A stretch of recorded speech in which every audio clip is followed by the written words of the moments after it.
පිළිගන්නවා අදත් ඔයාලා අපේ PixieLabs YouTube channel එකට. අද මම ඔයාලට අරගෙන ඉන්නේ manipulation art එකක් කරන්න හැටි. අපි ඉස්සරහට බලමු මේ Photoshop tutorials එක කොහොමද මේ වගේ manipulation art එකක් එහෙම නැත්නම් manipulation design එකක් කරගන්නේ කියලා. ඒ වගේම තමයි අපේ channel එකකින් කරන giveaway එකට ඔයාලට සම්බන්ධ වෙන්න ඕන නම් එහෙම නැත්නම් ඔයාලට මේක entry chance එකක් දිනා ගන්න ඕන නම් මේ වීඩියෝ එක අවසානයටකම් බලන්න. මම මේ වීඩියෝ එක අවසානයට දීලා තියෙනවා ඔයාලට අපේ කොහොමද channel එකකින් කරන මේ giveaway එකට සම්බන්ධ වෙන්න කියලා. ඒ නිසා මේ වීඩියෝ එක අවසානයටකම් බලන්න, අපේ channel එක subscribe කරන්න, වීඩියෝ එකට like කරන්න, comment එකක් දාන්න.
හරි මම ඔයාලට කියන්නම් දැන් කොහොමද අපේ මේ channel එක කරන giveaway එකට ඔයාලා සම්බන්ධ වෙන්නේ කියලා.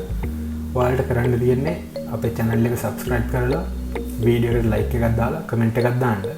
ඒ වගේම මේ වගේ දක්ෂ යාළුවෝ ඉන්නවා නම් මේ වගේ ඩිසයිනින් කරන ඔයාලට පුළුවන් මේ යාළුවා අතර මේ වීඩියෝ එක share කරලා එයාටත් මේ drawing pad එක දිනා ගන්න අවස්ථාවක් කරන් දෙන්න.